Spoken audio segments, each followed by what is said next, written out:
Welcome to Business of Design. Business of Design is the world's best business training for interior design professionals like you. The Business of Design podcast offers immediate, actionable strategies and a glimpse into some of the many field-tested, proven systems you can implement to transform your business and your life. After the show, head to businessofdesign.com and get started with the BOD 15-step project management strategy and 6 foundational programs. Together, they deliver the systems, procedures, and strategies you need to run a successful, highly profitable design business. There's no theory here. The complete BOD business model is yours through Business of Design membership. Business of Design. There's only one. And now, your BOD Advocate-in-Chief, Kimberley Seldon. Well, hello, you fabulous interior design professional. Do you remember me? Because I feel like I've been away so long. Now, I know you heard episodes while I was away because they were pre-recorded, but I went on the most epic adventure to Southeast Asia, Vietnam, Laos, Cambodia, and Thailand. We ended up in Bangkok. It was the best trip ever. Oh my gosh. Do you have those trips in your mind? Those trips that really made a huge difference? One of the things I loved about this trip, not the only thing, there were way too many things to love, but one of the things I loved is that I told all my clients I was totally out of commission. No checking in, no emails, no worrying about work. So that was such a gift. I don't do that on every trip that I'm away because I'm away too often. And frequently I like to stay up on top of work and, keep up on emails and phone calls and all that kind of stuff. It just makes my life easier. But this was a total unplug. And that ties into the conversation we're having today with Hilaire Martin, who is from Raleigh, North Carolina, who's going to be talking about how to fix those operational gaps. What does that have to do with a great vacation? Well, I could never go on any vacation, not a weekend, not half a week, not a week, and not check in constantly before I had my own operations manual, before I had written down how to accomplish all the many, many tasks that have to happen in my office. But once I had that operations manual and people knew where it was and how to access it and to use it, and it gave the information that they needed, I was able to totally and completely and absolutely unplug. What a difference it makes. So maybe I'm preaching to the choir. Maybe you already have your operations manual. Maybe you've purchased Business of Designs. It's hundreds of pages that were won the proverbial hard way. You tried different systems for everything under the sun, hiring, invoicing, collecting. Everything is in there. Every single task our finance administrator takes is in there. The tasks for senior designers, junior designers, they're all in there. Our job descriptions are in there. Everything is in there. It is my go-to resource when I can't remember how to do anything, and it's certainly my go-to resource when I'm working with someone new. During the conversation, you're going to hear how Hilaire hit burnout, and she took time off to kind of figure out what she was going to do with her life. I know that I hit burnout, but I couldn't take time off. At least I didn't think I could take time off. I had 13 staff at the time, and I was so desperate to fix what was wrong with the company and so rudderless, not having a clue which direction to go. I did have a business coach who kept pushing me. You can find solutions. You can figure this out. Try something else. And that was infinitely helpful. There's no question about it. And during the episode, I know that I said this thing which I think about all the time, which is it was very difficult to change my habits and let go of old ways that weren't working until I gave up on those old ways. When I finally said, these really aren't working, I surrender, I quit, I give up, I don't care, I'm never doing that again. And then we implemented something new. It was life-changing, but what held me back was hanging on to my current or old way of doing things. And today I know to let go like it's on fire if it's not working. Just surrender it, let it go, throw it away, try something different, anything different. I found this conversation super motivating, and at the end of it, Hilaire's talking about the fact that she was going to do this epic hike in September, and we've passed that already, and I have not checked in with her to see how it went, but I am curious. I know she was training. I know she was sticking to her regimen. Not her regiment, her regimen. And I'll bet you she did it, and I'm really excited for her. And I'm really excited for you, because here you are working on your business, which you know you have to do. In any case, you're going to really enjoy Hilaire Martin from Design Line's Signature, and a new company called 4E's, where she's going to help people with their operations. You can find more information about Hilaire at businessofdesign.com. Let's hear from Cheryl Horn. We'll get right into the episode, and I'm really glad to be back. I missed you guys.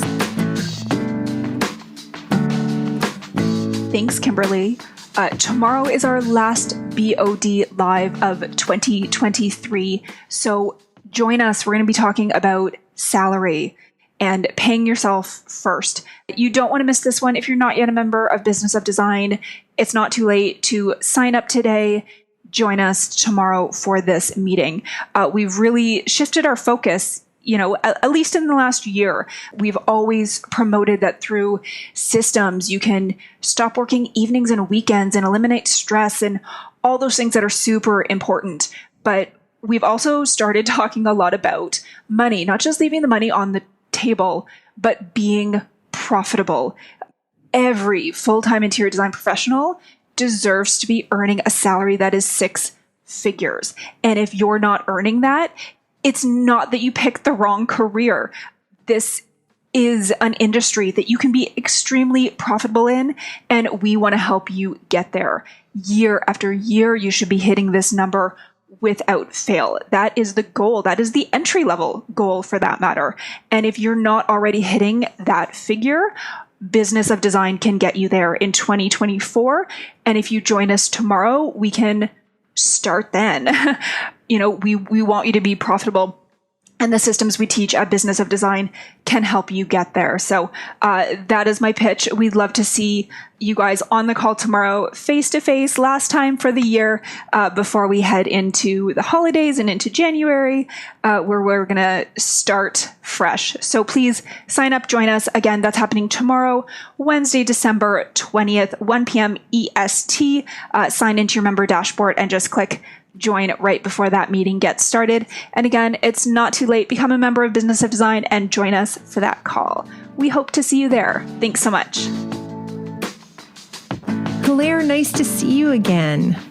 Nice to see you. We spoke last time about the thrill. I came away thinking it would be a thrill to have an office manager, the thrill of having an office manager who could keep the operations of your business running smoothly, and perhaps even keep you as the owner of the company feeling your best and being able to fire on all cylinders. And that was a really good conversation. So I knew I wanted to have you back, Hilaire, because I think your experience is fascinating, and I know you're transitioning. So just as a reminder, your mom has a company that she's had for 44 years called Design Line Signature in Raleigh. And you started working for her for 14 years. And then did you have a moment where you were thinking like, gosh, I should just take over mom's company? I did have a moment. I think I knew my mom was in the final chapter of her career. And I was also at a crossroads in my career, and I did a lot of soul searching, a lot of time to reorient who I was as Hilaire and reorient my priorities in life. And through that process of rediscovery, of understanding my story again, of who, I was born and made to be, I really had this passion and fire inside of me to create something of my own.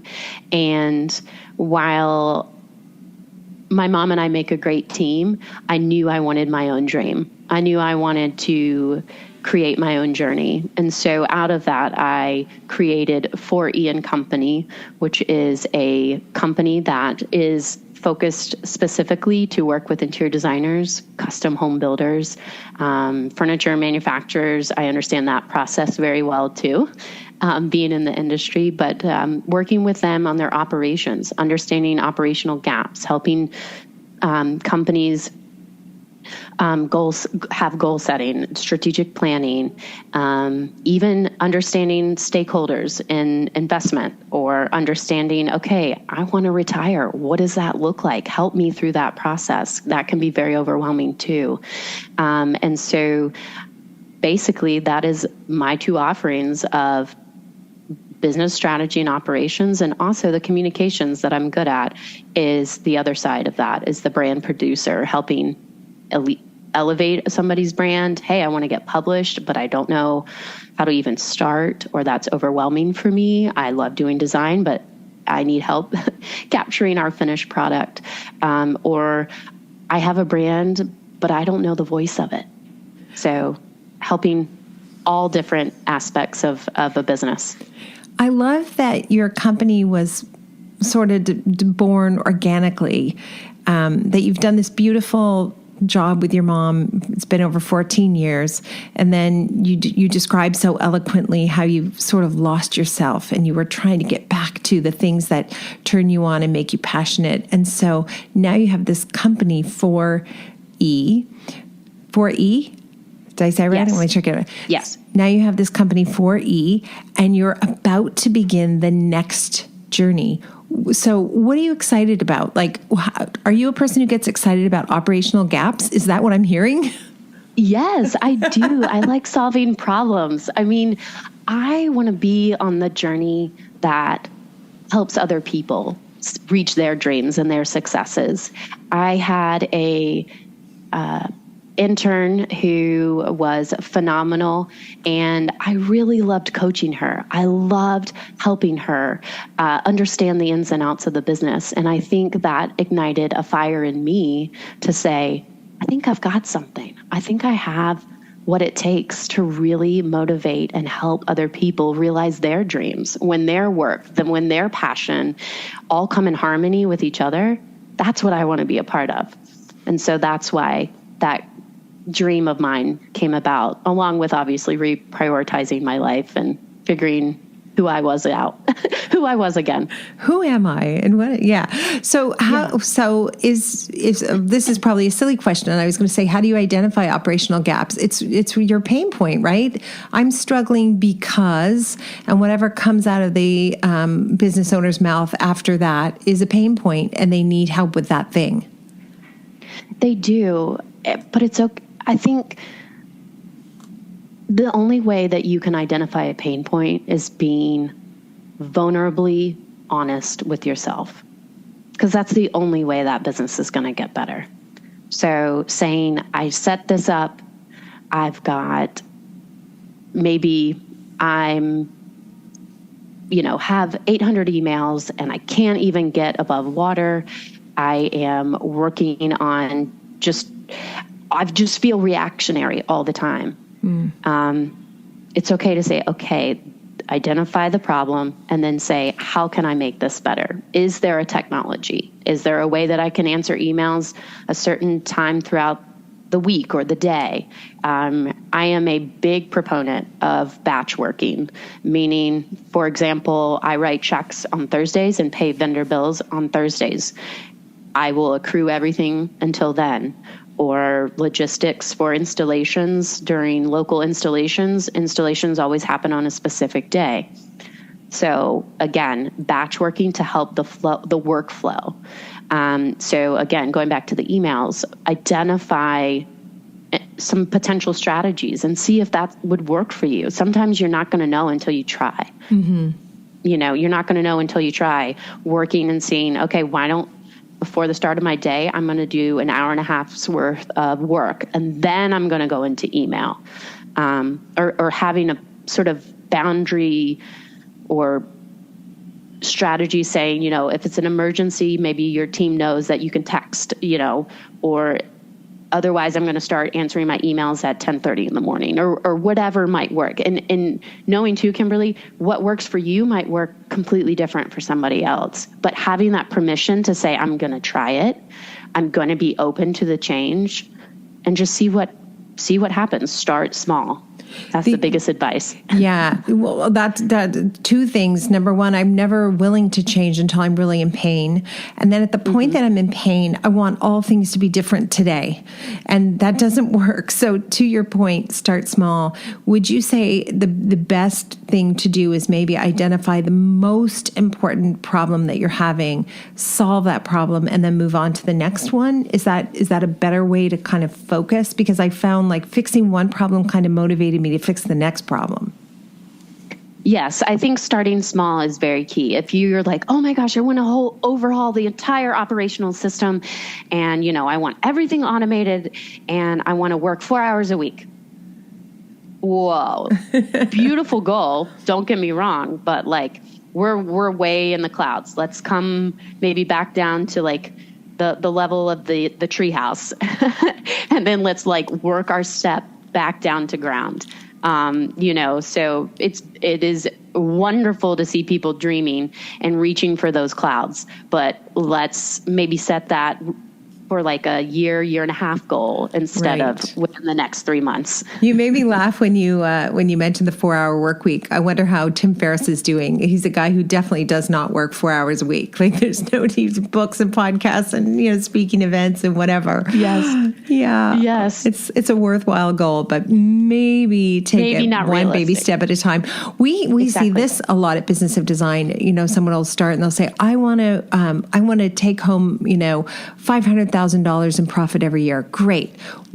Show me your profit and loss statement. Okay. This year you took home 40,000.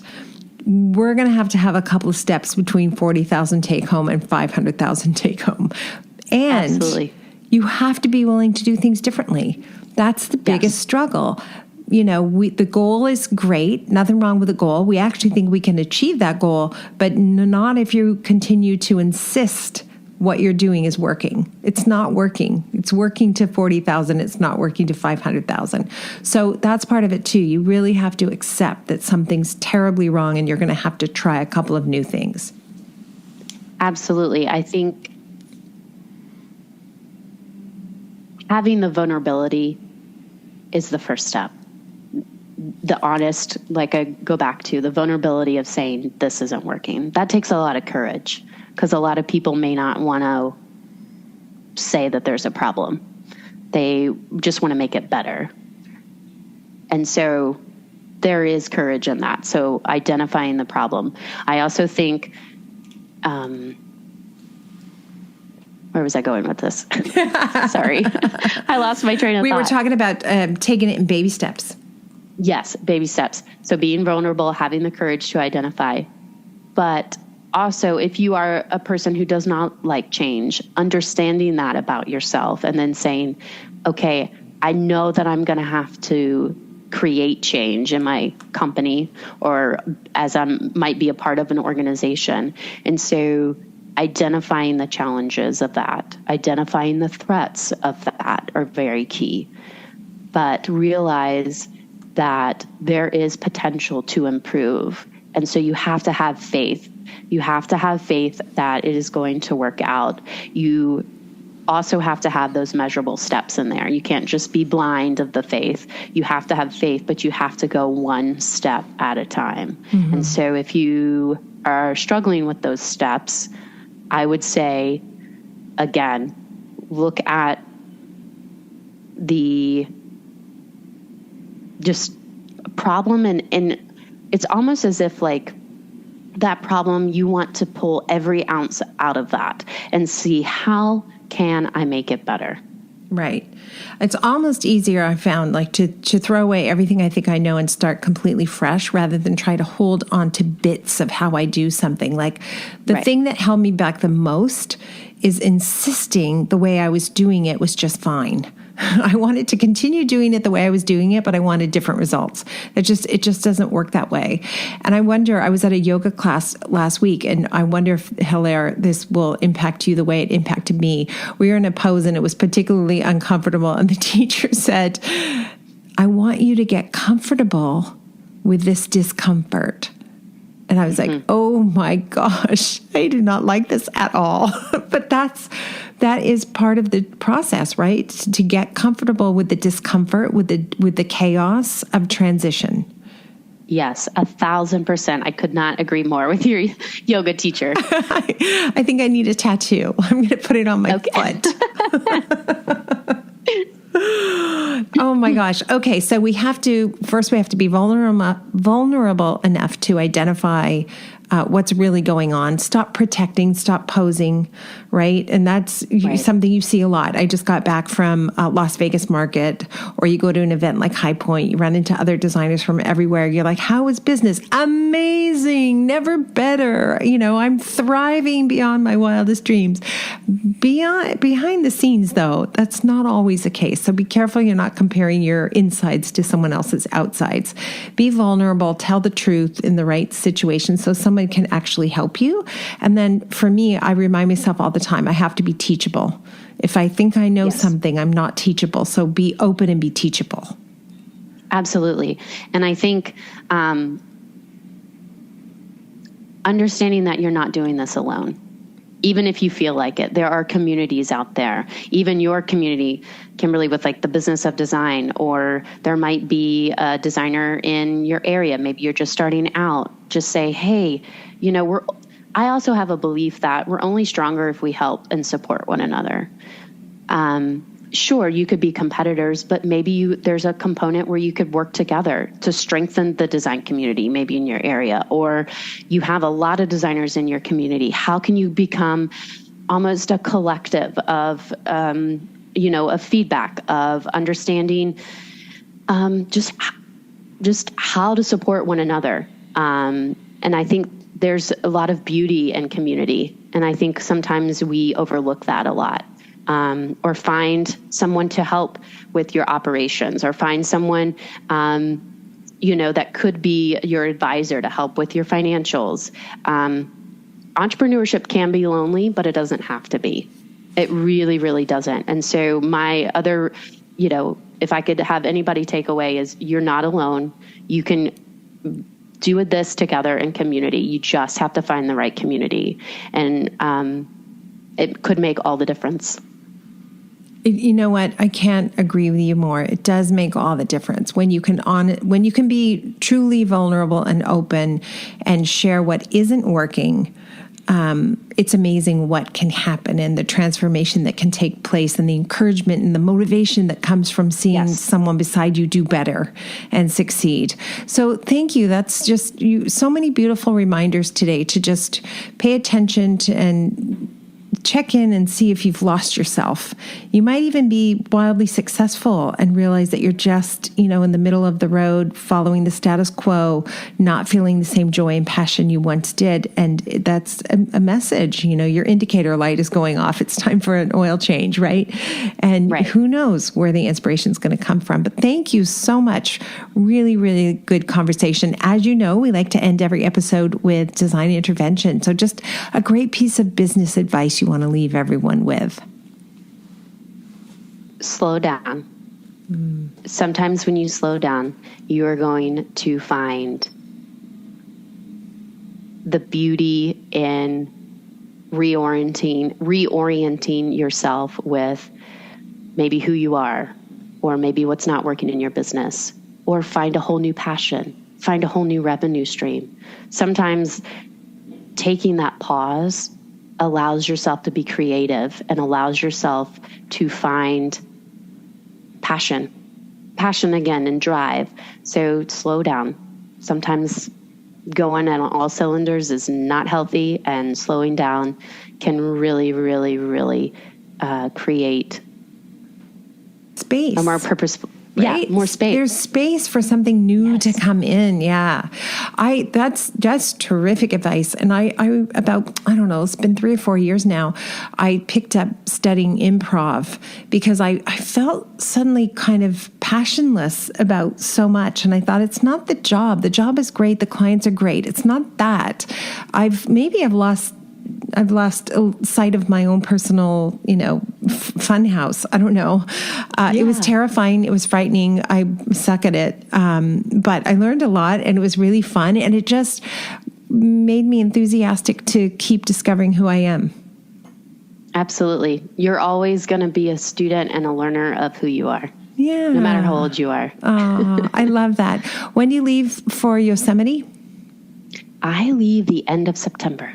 Oh my gosh. Well, that's just going to be beautiful. Have the most wonderful time. Are you training? Yes, I am training.